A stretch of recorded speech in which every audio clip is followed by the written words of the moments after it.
the horizon. There we are. Is it 9 o'clock? Not yet. A couple more seconds. There we go. Hey guys, welcome to the program. A journey update for me. My name is Dave Jackson, and welcome to this live from Naples Beach in Naples, Florida. This is called the Park Shore Beach in Naples. A lot of the high rises around here, that's why you don't see a whole lot of people, because there's no real beach access from the roads. It was a little hard to set up this morning because of the environment we have. I mean, although you can see blue skies, there are these wind gusts that are coming every few minutes. So I thought, okay, I'm gonna have to use even though I don't like using the headphones because the audio is kind of subdued, and I'm not sure, but I think when we just use the iPhone and its recording capabilities and also YouTube Live, it records all the background in stereo, and it's like you're really there. And this thing, all it has is the little microphone right here. But because of wind gusts, sometimes it's like really hard to hear what's going on, right? So got that going on. All right, and thank you for joining me today. I appreciate it. The only place I really promote this thing, and I should promote it on different social media platforms as well, is on Twitter. And that's because the majority of people that have an interest in this kind of journey, I have found, are vocal on Twitter. So, that's why I put on there, I'm going to be live at 9 a.m. I've been doing this probably for, 2 months now, so I don't have a whole lot of episodes. But when I start out this thing, I usually try to give you a little bit of my background in case you just stumble upon the video. I know it's hard to see me because I'm in the shade and there's so much sunshine here in Naples. The wind's kind of rocking the umbrella. I got the iPhone strapped with is it Akron? Is that how you say it? Akron mount that is twisted around with its flexible legs around the pole of the Tommy Bahama beach umbrella, and just having a good time out here. The temperature is nice, and the humidity is just incredibly beautiful. It's like 52% or so. So you can see we're getting jostled about by the wind. Let me get the camera back over here. So anyway, at the end of January of this year, I started having itching going on in my body. I mean, like it was a rash. Now, because I'm celiac already, I'm allergic to gluten, I thought, okay, I've gotten into some kind of gluten.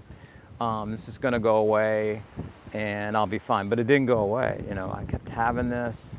And then other things started happening to my body that were more serious than just a gluten, just an allergic effect. So these things, I went to Dr. Google and Googled them. I said, okay, what causes, your urine to be darker? What causes your stool to be like chalky colored? And also I noticed I was turning jaundice, I was turning like this crazy color. So I went to my doctor because I thought, okay, this isn't something I can jump in the tub and sweat away. You ever try to do that? And she immediately sent me to get blood tests for my liver, and I did that and found out that I was, my liver enzymes were quite high. So what I did was follow her instructions to go seek out a gastroenterologist, is that how you say it? A gastro guy, I call him. And I got my gastro results he went over the blood results rather and said, we need to really see what we're dealing with here. So I'm going to send you to a, sorry if you get seasick on this one, okay? I'm going to send you to get some sonograms done, or whatever they call that, ultrasounds. And I went to the ultrasound. I remember asking the gal in there if everything was, she could see everything. She said, I'm having a hard time seeing the gallbladder. She couldn't see the gallbladder. For some reason, it was kind of hidden underneath the liver. But she was getting some information. I saw the report. It said that, the liver looked okay and couldn't see the gallbladder. So, of course, my gastro guy said, we need better pictures. And he sent me out to get an MRI, which is that machine, if you've ever had an MRI done. This thing makes so much noise as it amps up to take a picture. It's like energizing, then you can hear it take a picture, like, and I know on some of the, I swear, on some of the pictures that I felt like in my lower abdomen, I could feel the energy of the magnet. I don't know if that's true or not, but I swear I felt it. I don't know if it's so powerful that you can feel in your hemoglobin, your iron in your blood. Not really sure, but that's what happened. That was my experience anyway. From that, they got some really good pictures, and I got a report back from my gastro guys saying that I see a tumor that's wrapped around your bile ducts. Your bile ducts are actually dilated 2 centimeters. That's pretty big, right? So we're going to have to do something quickly, which is alleviate, let the bile flow. That's why you're itching and you're jaundiced, because the bile's blocked and it's going into your bloodstream and causing problems. But the word tumor really not scared me, but got my attention. Of course, the hope I can get my family involved and my friends and my circle of people that are very close to me.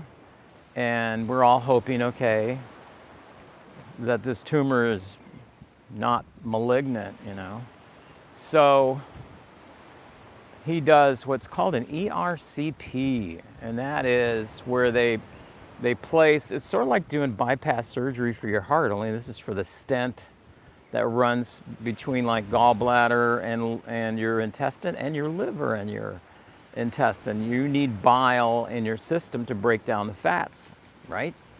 So we schedule that, or he schedules it, and I go in for this. It's an inpatient thing. I mean, you go into the hospital and get this thing done and you go home the same day. What they do is they go down your throat with this giant size, hey there, hi, glad you could join us. And they actually go down your throat with these cameras and this, all this apparatus. Of course, you're sleeping through this whole thing. That's what I told him. I said, I don't even want to know that it happened, And they of course they have to puncture through your stomach and go over to your gallbladder and these bile ducts and stuff like that. Puts the stent in, which is a plastic tube. And then also they took some scrapings on this tumor that is in there to see if it's, what's going on there. So when that report came back, the pathology came back from those scrapings, it came back, okay, it's non-cancerous. But my gastro guy says, I don't believe it. This looks like too much going on there to be non-cancerous. So I want you to go to, and I'm in Naples, Florida, right? And Tampa is like 2.5, almost 3 hours from here, drive north on the same coast, Gulf of Mexico here. And he said, I want you to go to Moffitt Cancer Center. They're big, they know what they're doing. So they get together with their scheduling, and I got an appointment up there, and I go up there and they want to do this CT scan, to see if they can see more. And I am assigned a nurse, and she takes care of me. You're not assigned a doctor, because the thinking is that until they do a biopsy and find out exactly what they're dealing with, what is the doctor going to say to you? I'm not sure what we're dealing with. You got something going on inside your body, can't see it. but the nurse is there kind of to answer all your questions, and I had plenty, right? So I go up there, do the CT scan, same day, like an hour later, you're in her office, and then she's going through this scan of your body. You know, that's that one they can like roll through, and you can see your organs and your bones and your brain and the whole works, right? However, I'm not sure how they can decipher anything on that scan, because it is, I mean, to me, the little thing says, see this thing here that's close to your gallbladder? It was like 6 centimeters long, and she showed me how much that is. And I knew how much 6 centimeters long was from growing up overseas. Everybody else uses a metric system except us. And I mean, that's pretty big, but to me it looked like an eraser mark on the display. But you know, anyway, there it was.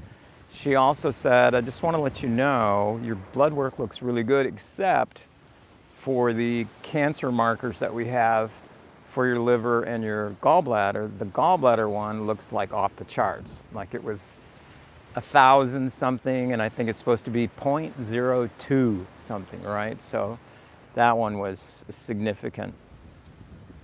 So from there, I went back home and still don't know if this thing's cancer or whatever it is. I know it's like a tumor going on, and has appearances of cancer. It's given off the markers that it is. And the next thing up is to go, you know, to hear back from the gastro guy and to you know, find out more information about what the next step is. So the next step is actually to go back to Moffitt and do a biopsy. And that was kind of scary, because I'm thinking, I even asked the nurse, is that where they put this needle in? It's like this long. And you know, I'm thinking, I don't want any needles. Now there's two things that I learned up there, is that the first thing is, there's two different kinds of cancer, of tumor type things. One tumor is the kind that, think of them as farmers. They just kind of like plant their crop and just stay there and do their own thing, you know, around that organ. The other kind are like warriors. They go out throughout the body, you know, figure out where they can like land and cause problems. And she said, if you have the kind that's like stationary, we can go in there and operate. The way you take care of cancer is you take it out, and then you do chemo to clean up. And then the other kind is if it's like traveling all around the body, what we do is chemotherapy, leave everything intact, because we don't want to go chasing cancers through the body with chemotherapy. I mean, with operations. In other words, you don't want to go pull the gallbladder out, but you still have cancer down here in your abdomen or somewhere else. You know, we don't want to go chasing after it. So I said, okay, you know, I do want to keep all my organs intact, you know. I don't really want to be taking out my gallbladder if I don't have to. But, I mean, I started thinking about that, you know, if things like just chock full of cancer, you know, maybe I really don't need the gallbladder that bad, or, you know, I'm thinking all this stuff. And at the same time, I'm thinking there's got to be ways to shrink tumors, or, you know, you've heard of all these cures, right? At the time, I had no idea about keto, about therapeutic ketosis, about any diets, metabolic diets for cancer, you know, any of this stuff. Had no clue. But we did the biopsy. Actually, before the biopsy, I did. The day that I learned about the keto stuff was on the 14th of March, which was the day after I had the first stent put in. And what I had done was I'd been following this guy named Jordan Peterson online. He's a Canadian philosopher, and he is very prolific and vocal on these interviews on YouTube. And it was fun watching him, you know, like debate these people. And you know how you go on Google and you put like something, I was putting Jordan Peterson, I don't know what, and I found out that his daughter had some kind of a health issue, Michaela, and that the only way she figured out how to take care of that issue, matter of fact, he mentioned it in one of the interviews, was put through a process of elimination. She eliminated all the foods in her diet, excuse me, until she got down to meat. And the only thing she could eat was like, I think, meat and salt. salted meat and just cook it up, and that was it. So below on the Google response page, display page, after you put a search in, there was that, and there was also this stuff about therapeutic or metabolic or nutritional ketosis and cancer. And I don't know, of course I was very interested in anything that said cancer on it. And I'm all for different diets and stuff because I really believe that food is medicine. So I really wanted to learn about that. So I clicked on that, and that's how I got into this diet. I'm not sure whose link it was, but before you know it, I was over on a couple of people that have blogs. One of them is Maggie Jones. Her Cancer V, like Cancer Versus, cancerv.me, was very helpful as far as, the steps she went through, how you have to measure what you're doing in order to see any results. And, it was very informational as far as that was concerned. And I started on the 14th to start buying and actually ridding my food of, not eating carbs, not eating sugars. Wasn't really big on carbs and sugars anyway. I was mainly a carnivore. But this was like an eye-opener, how this could actually help people. And the more I got onto the low-carb down under people on YouTube and watched just tons of videos in their low-carb conferences that they had. And I was thinking, gosh, I should have been a doctor, because this is just so fascinating, how getting into deep ketosis can really help your body fight cancer. And so away it goes. But when I told the people in Moffitt that I had this diet and was doing this stuff, they had no curiosity at all. It was sad, and actually I think a little shameful that they don't look into newer, different therapies, even though keto is not a new thing for use in helping people with diseases. So that kind of brings us up to modern times. I did do the biopsy. It came back that, you got like what Moffitt says, what appears to be gallbladder cancer. They don't come right out and say, you got gallbladder cancer. They say what appears to be gallbladder cancer. So, I've been sticking to my diet. There are a couple of foods that I've eaten that have given me fits. One of them was some lamb. I made the mistake of buying food here in the United States at our Walmart, and I don't think anything in there is fresh. And I bought this lamb that was just full of fat. And of course, on this diet, you want fat, or it like turns on those ketones. And if you don't know how and why someone would do a keto diet to fight cancer, it's something that you should research. It's so simple in its process, and I just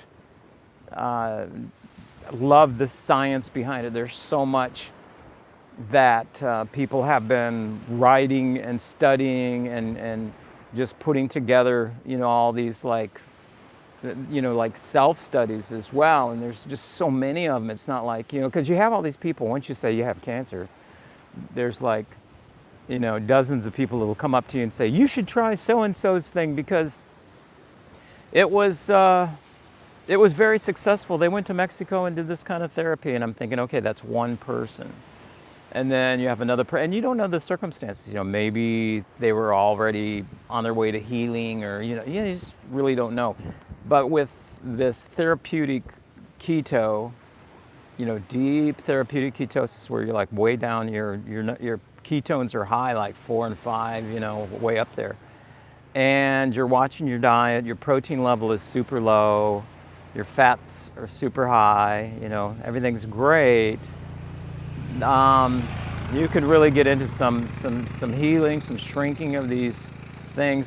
And I'm also studying fasting now, which is so fascinating for me, because fasting even though there's some people that I've been following on Twitter, namely Ted Naiman of the PE diet. I saw him the other day on Maria Emlich, I think her name is. She does a Zoom call, like well, what would you call it? Like an interview, her and her husband, with people that are helpful in the industry. And they talked about this, fasting. He said he just didn't believe any of it was, fasting's not worth anything. You don't get any benefit from them. Although I see so much science out there, I see so many books written about it, I see so many movies done on the benefit people, if they had not done the fasting, what would have happened, and when they did fasting, the benefit that it proved to them, especially people that are going into chemotherapy, doing like a 72-hour fast before chemo. It seems to almost eradicate the after effects that you have from chemotherapy. So that's very interesting to me, and also assists the chemo to work better, in the fight against cancer. That plus the therapeutic ketosis. I mean, gosh, it's just like a win-win situation. And I'm not looking forward to the chemo. I have not gotten any chemo yet.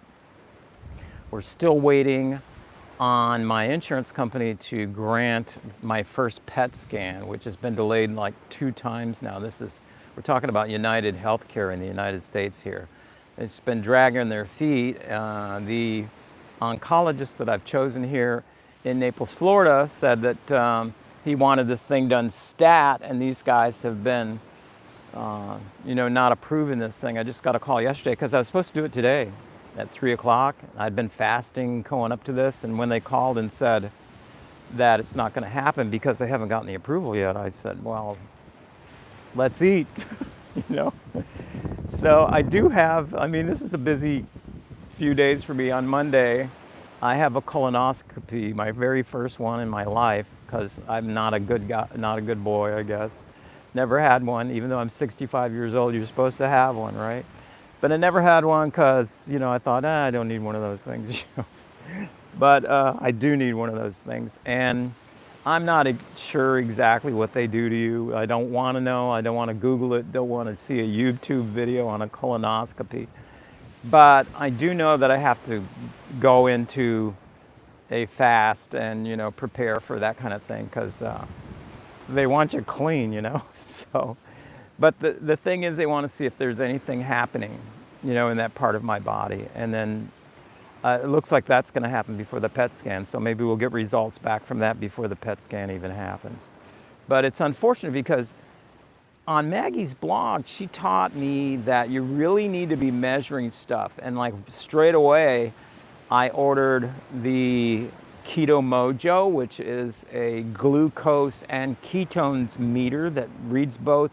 You get 2 different strips, just prick once and measure that, and then it gives you the GKI index, which is something that Dr. Thomas Seyfried came up with, and I think it's beneficial. I've been DMing, talking to some people on Twitter, and they said they don't give much value to it, but it shows you, where your body is as far as if you're in deep ketosis or not. So, and then this morning, I think I was a 1.4 or something like that. So that's very, very good. You want to stay below 3 on this thing. Actually, if you get up into like 4 and 5, you're in a medium range. But I really want to be in the deep, right? Yesterday, in celebration that I didn't have to have the PET scan and that I could eat. That's not really a celebration, I guess. I broke out some of my ribeye steak, and I did actually have some, probably way over my protein level. I do that on occasion. I'm trying to watch it, but when I did my levels this morning, I was super okay, so I'm not bummed out about that at all. I'm not gonna beat myself up over that. I will, however, if the day that, I start doing it and then my numbers like change drastically where they're like way off the charts, but they weren't. So everything's cool, and I measure like every day. Sometimes I do twice a day. You have to. So it's just it's a good thing to do. So I have that coming up on Monday. What happened yesterday, I want to talk about too. It's an interesting thing for me anyway. And this live video is about updating what's going on in my life and also letting you enjoy the beautiful beach here in sunny Naples, Florida. We've got almost clear blue skies happening here. And the thing that makes this nice, even though the temperature's getting up there around maybe in the 80s already, probably not. There's a nice breeze going on here. That the humidity is low, and we like that here because in Florida, in South Florida especially, we're almost tropical here, and you have like that high temperature, high humidity situation going on. That's no fun at all. So yesterday, let me talk to you about this as I blow around on the Tommy Bahama sunbrella, beach umbrella. Let me take a sip of this Costco. This is stuff I drink all the time. It's not only this, but I also drink LaCroix. This keeps you hydrated, keeps me hydrated as I choke, right? Because it has a teeny bit of flavor in it, not much. It has no sweeteners, no sugars, no artificial anything. It's just water and however they make it bubbly, I guess it has that in there. And then a teeny bit of the flavoring. This one's flavored lemon. So that makes water for me way more palatable.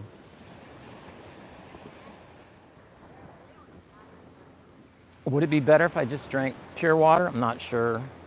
I don't know. I don't think I would drink near as much as I do. I go through a lot of these. Even my daughter says you drink too much. I got a question here that's popping up, but I'm not really sure if I can see it. It went away already. I don't want to. And I didn't bring my glasses. That's another problem, huh? Well, I'll try to get to those questions and respond to them, after we get done here, because I really want to. I appreciate you guys asking things because my whole idea behind these videos, my YouTube channel, even on Twitter, is that when I started this thing on March 14th, right, and I found out what I have, it was difficult to find information about what I wanted to do. If you want to do like normal keto, I mean, if you go to like any supermarket or any store here in the United States, almost, you'll find something keto, magazine, food that's marked keto, paleo, But for people that really want to do zero carb and zero sugar, as I do, it's rough. And what do you eat? Do you eat the same thing every day? And it's a tough challenge. So what I wanted to do is put together this information to show people that it is possible and you can do this diet. And I was reading somebody's tweet the other day that they tweeted it's impossible to do zero carbs without some kind of medication. I'm going, what? It's just a simple choice, read labels and don't eat the carbs, right? I mean, well, how hard is that? Just a little discipline. So that's what I'm doing, and it's working well. The wind is kicking up. Look at that. It's like we're gonna blow away here. So I want to be helpful as I do this. Now, yesterday I did my first ever virtual doctor visit, except for those ones from the gastro guy who calls from his car.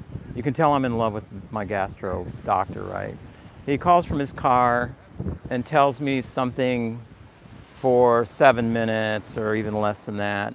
And then I get this bill from the gastroenterologist for $200.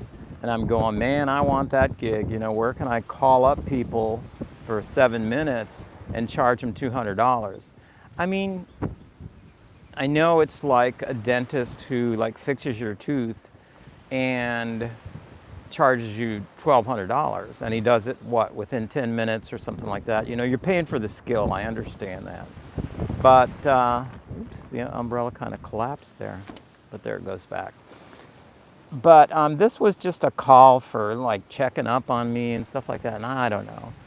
If sometimes you think, why can't these guys do it out of the kindness of their heart and leave my insurance company alone? The problem we have here in America is that our insurance companies will gladly pay for anything the doctors ask for, almost, except for a PET scan, right? But, because you have this like symbiotic relationship going on between the two, our insurance and medical professions have just become so out of hand here in the United States. It's like, well, whatever they ask for, we'll pay for it, just any amount. And so that's why we have like consultations costing $1,000. You don't pay that, but the insurance, those guys get it. And like pills here in the United States costing, $4,000 or $5,000 per pill, depending on what kind of pill it is and what it does. They'll charge you for it because why? The insurance company, they'll pay for it for the most part. Yeah, so it's a little crazy there. But this was interesting. The doctor that I did the virtual visit from is in Brazil. He's a naturopathic doctor and also a little bit on the spiritual side, so I kind of like that. And we talked, first the thing that he got into was any kind of emotional baggage that I had leading up to discovering that I had something bad going on inside my body. Because to him, he referenced this study in Germany, some kind of Germanic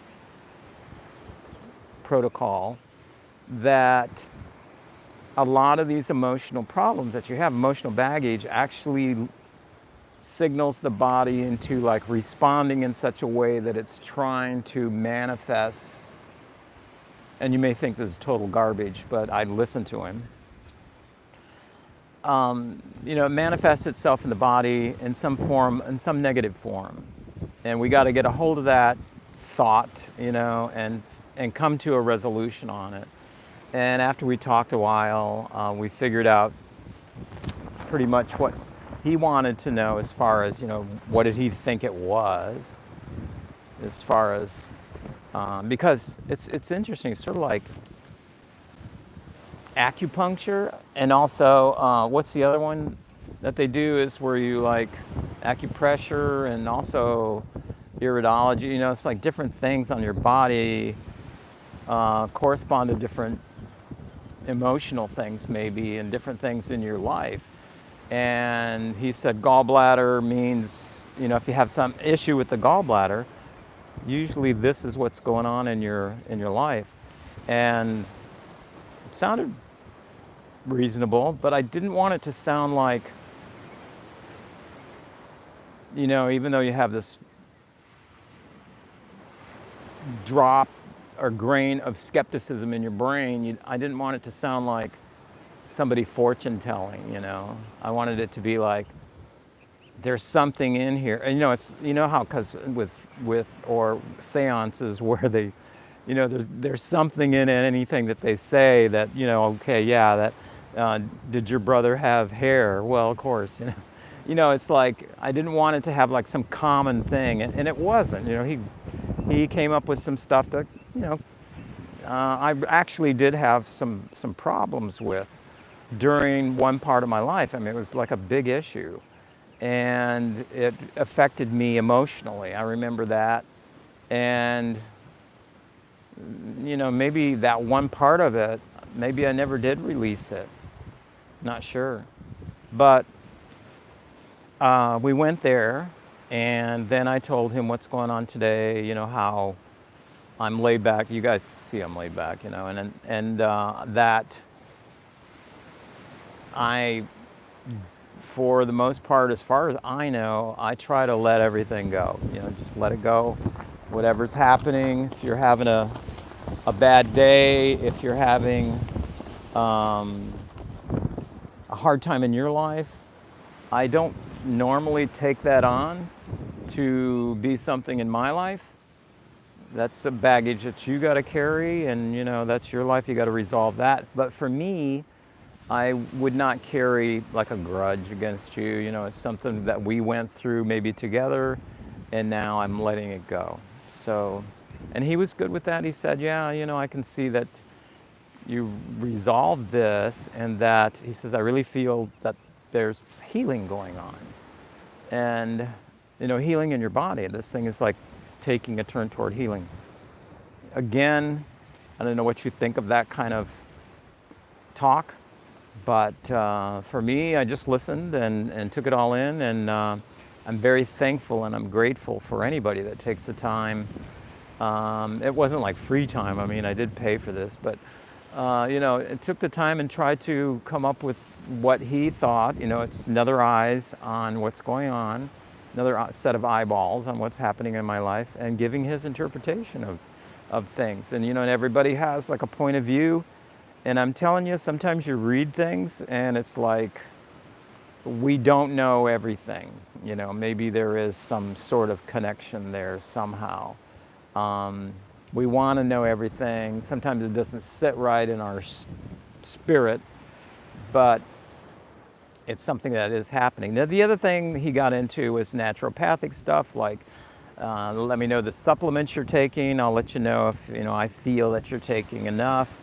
He wanted me to up my omega-3. He wanted me to start on heavy doses of vitamin C, which I thought was great. I've already ordered it. It's supposed to be getting here on Tuesday. What else? Wanted me to start exercising. Thought that was a great thing.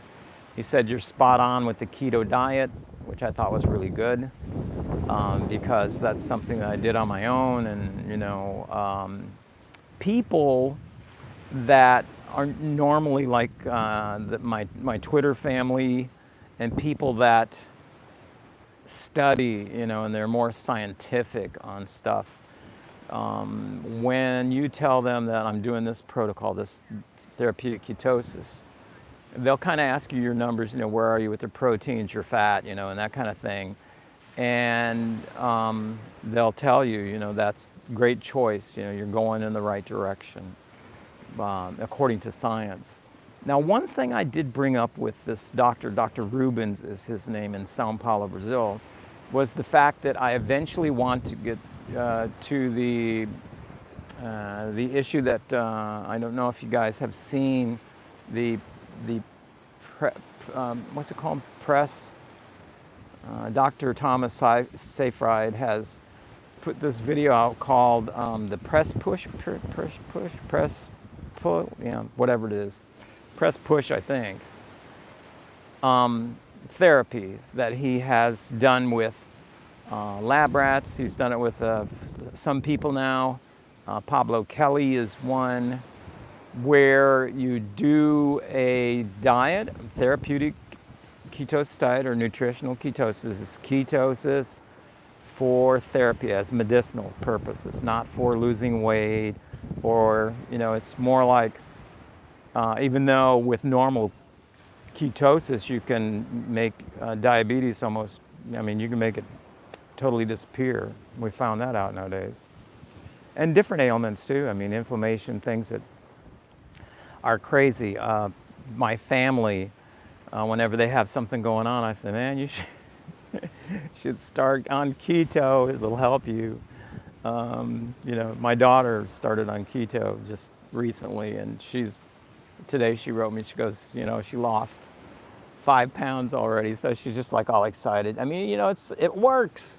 So how can you knock that? When you see something that actually works, you try so hard on all this other stuff, and then you come up with something that your body loves, and it works. So I want to, and I sent Dr. Rubens the video on Thomas that Dr. Thomas has published. It's on YouTube. It's very good. It's not long.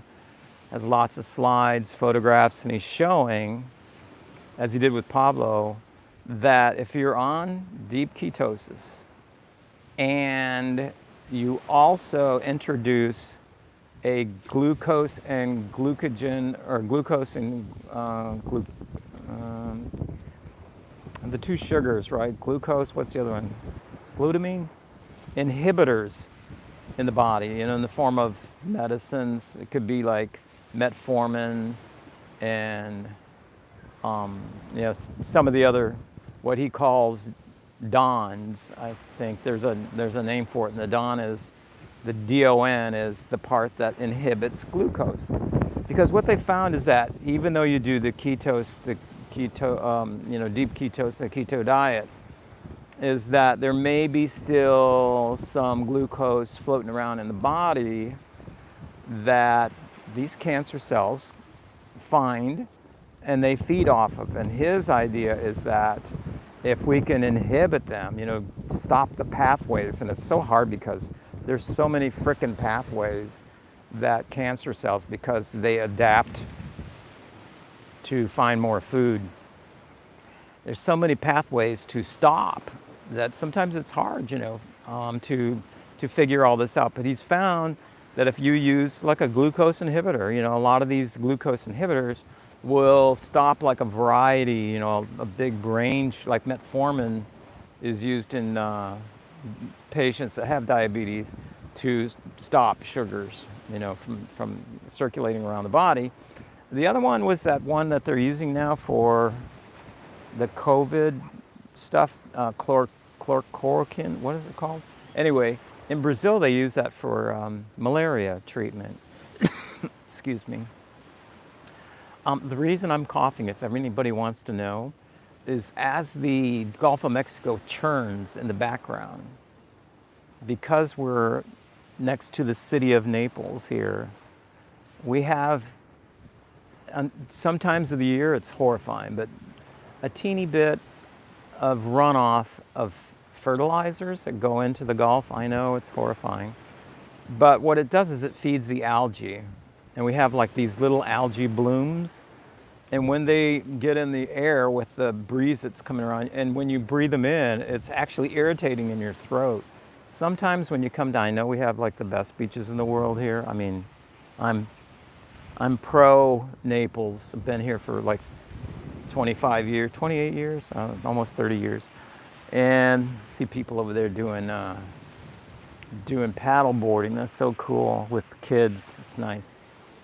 And you get a whiff of that stuff, and sometimes it like knocks you out. You got to cough because it just irritates at the wrong time, like when you're taking a breath in. Anyway, what I want to do with Dr. Rubens is see if he can help me procure these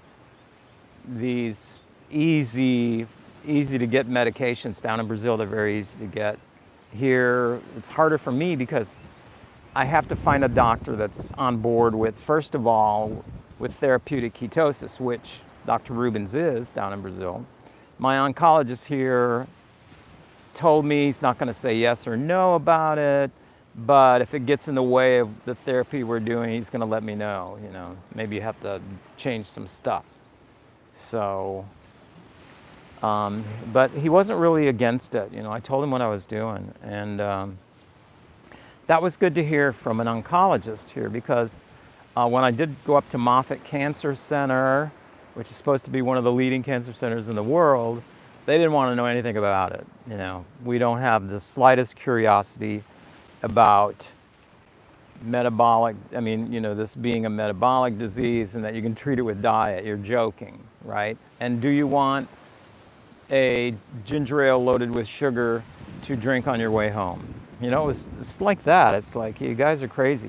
One thing I did make sure is on my CT scan, they didn't use glucose for the cancer stuff to show up. They used iodine as a contrast, which made me feel good because I don't want all that glucose in my body. So anyway, he seemed to be on board with, this is Dr. Rubens, with trying to help me find these medicines.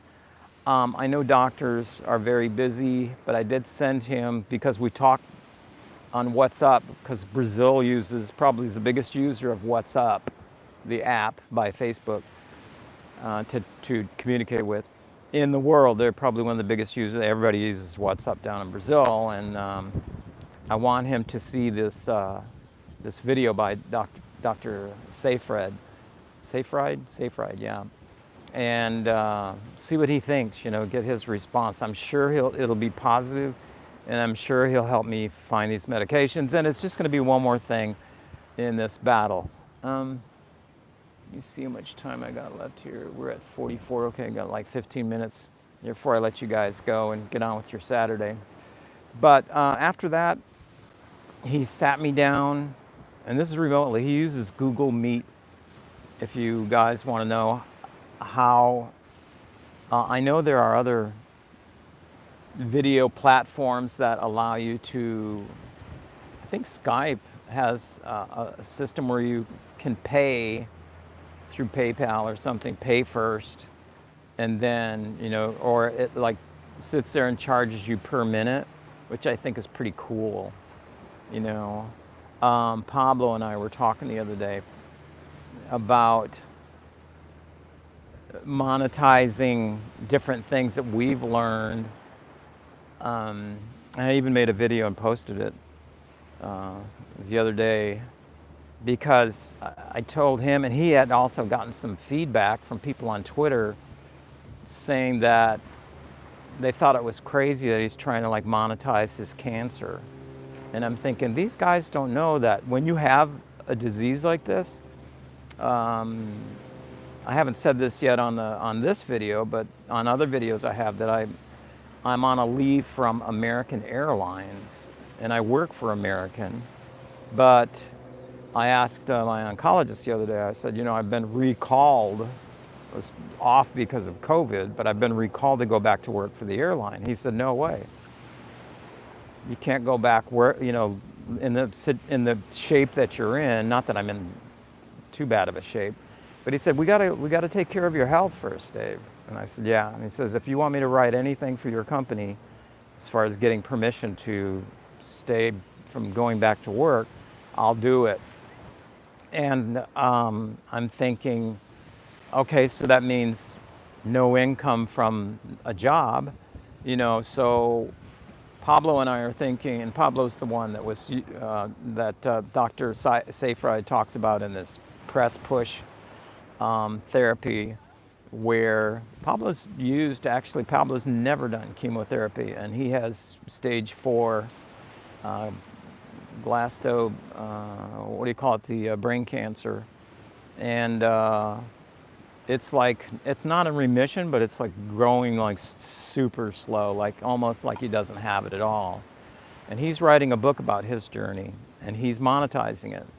Matter of fact, I sent money to his Indiegogo the other day to help him out, because I just think it's I have medical bills too. I have I talked to you about United Healthcare. They don't pay 100% of these humongous bills. One of those ERCPs to put like a stent in is $20,000, right? I mean, it doesn't really cost that much. You spend like 3 hours in the hospital total. Where they come up with the $20,000 is beyond me. Maybe I should ask for the medical bill to just go down, and I think I'll do that and see where all this money comes from. But I know they have so many people that are working there. You have like an anesthesiologist, then his nurse, then you got a set of like 4 nurses that kind of attend to you. Then you got the doctor and the doctor's nurse. And it's all these people, and they get paid very well, and some better than others. Then you got the space you're using, all the medical equipment, and all this stuff. It's just like, what a country, right? I love the USA. But some things just, wow, some things will never change. This thing about changing the American diet, I just watched the movie Fat Fiction, and you look at it and you go, man, you're hoping, but I mean, some doctors are coming around as far as seeing that the standard American diet, the food profile that we use for this country is so out of date and wrong. But that's another topic for another video on another Saturday. Yeah, it's sad. But getting back to my virtual visit, the very last thing he finished up with was he wanted me to close my eyes and go through like a thought process of, getting your mindset correct, getting you in a mindset. And this is something that's good for you. If you're going through any kind of thing, it doesn't have to be a disease, but if it is, it'll work for that too. But getting your mindset in the mindset, that you don't dwell on the negative. And I've said that before on these things, is that when you start like harping on or thinking on or meditating on something negative, and I always do this spiral motion because I feel that. You get on this slippery slope, as I call it, and you slide into this thinking and it just goes down, like something that's out of control.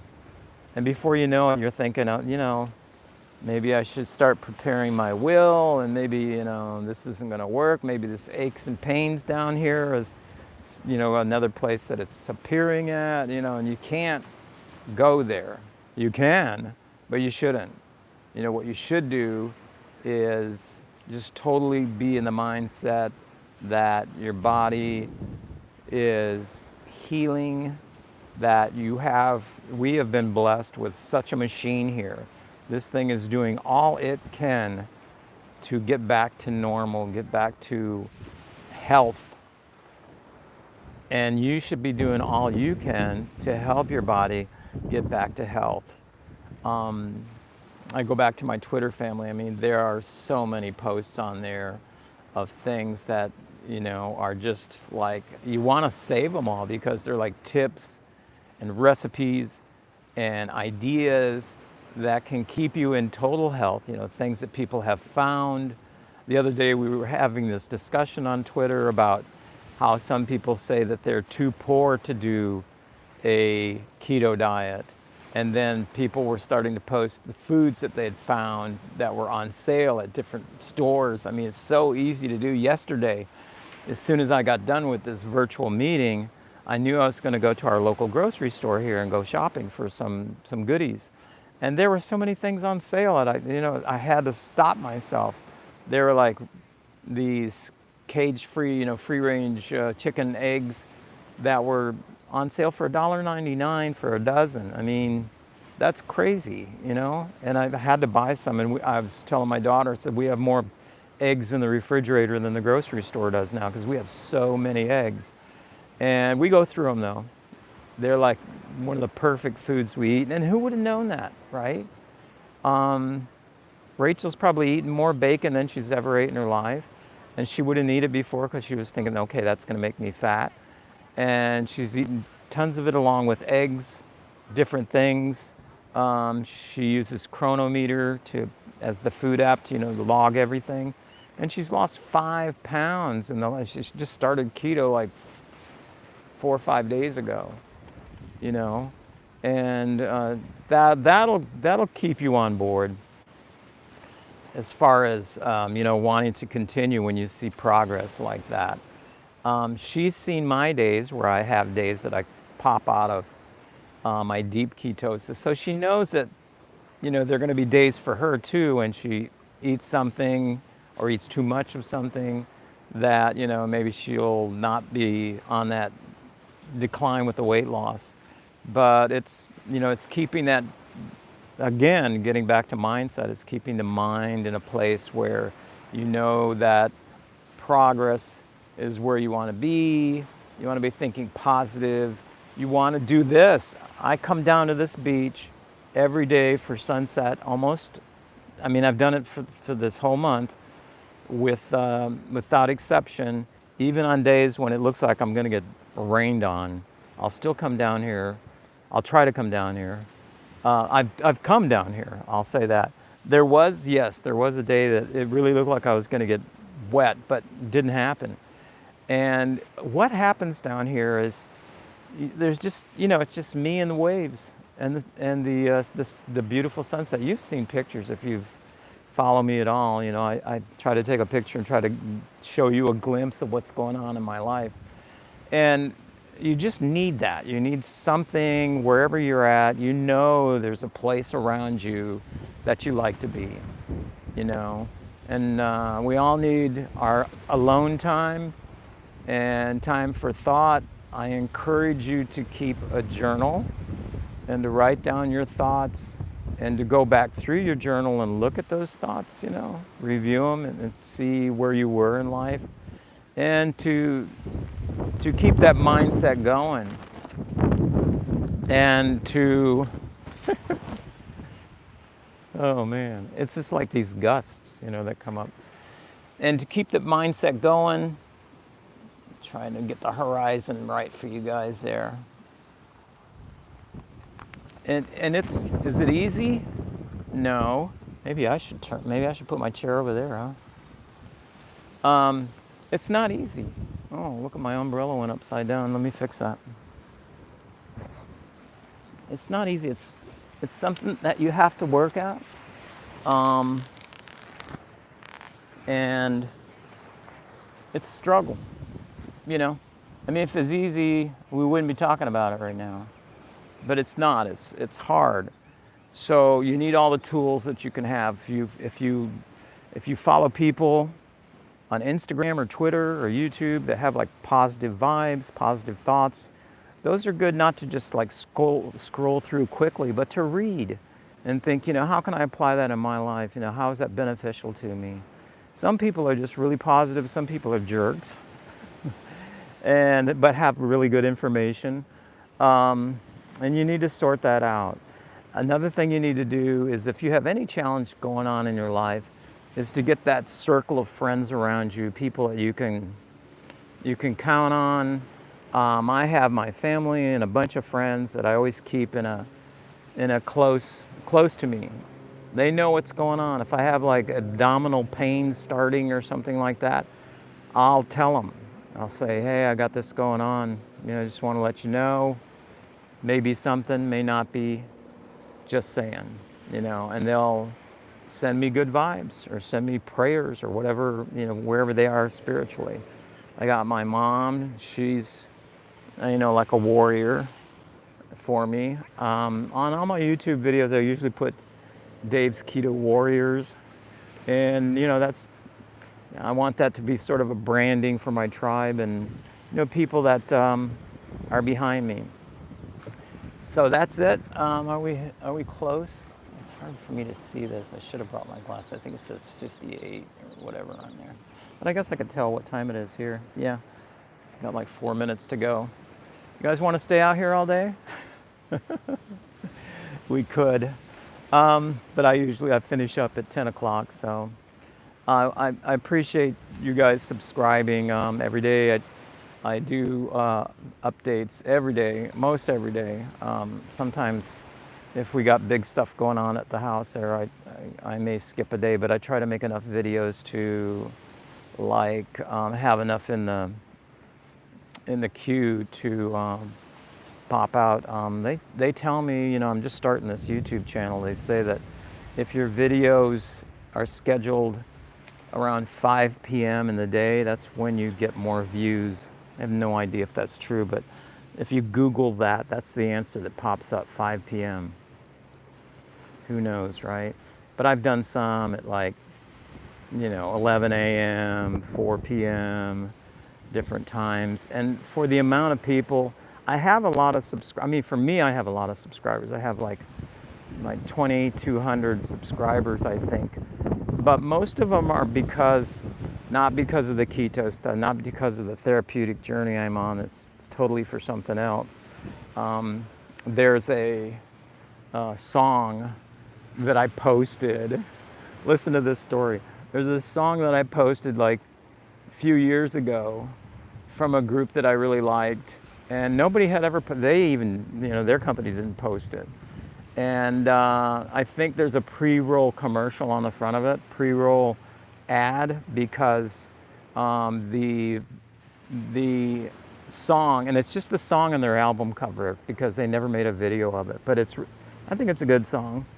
And I think it has like 2 million views or something.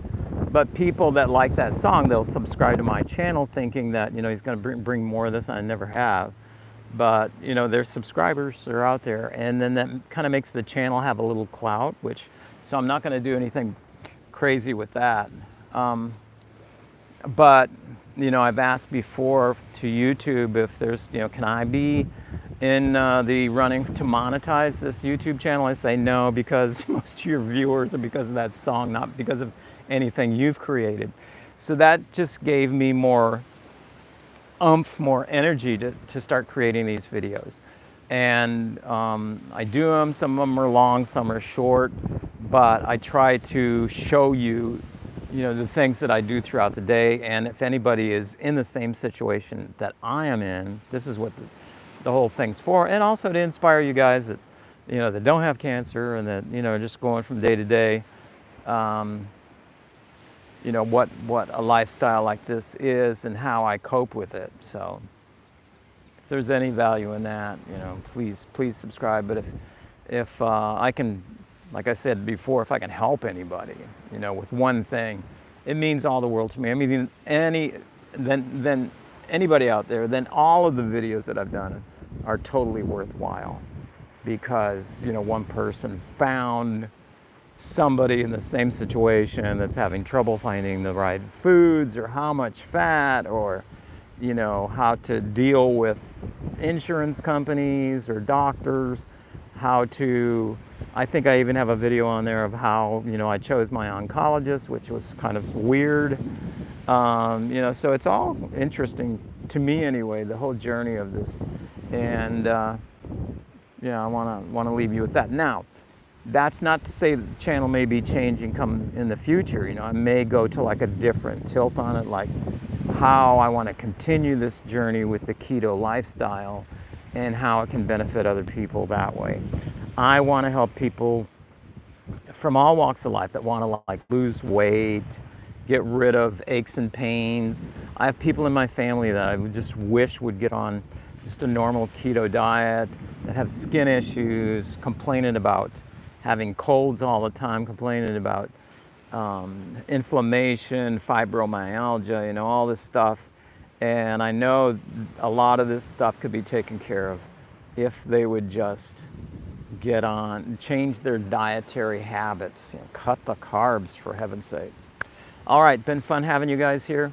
Hopefully you will subscribe and click the little bell so you know that a new video has been posted. Love you guys, love the support. Thanks for being on this journey with me, and we'll catch you next time. Next Saturday, going to be live. I'm not sure if we're going to be live here from the beach, but I sure hope so. And I got to figure out how to turn this thing off. Whoa.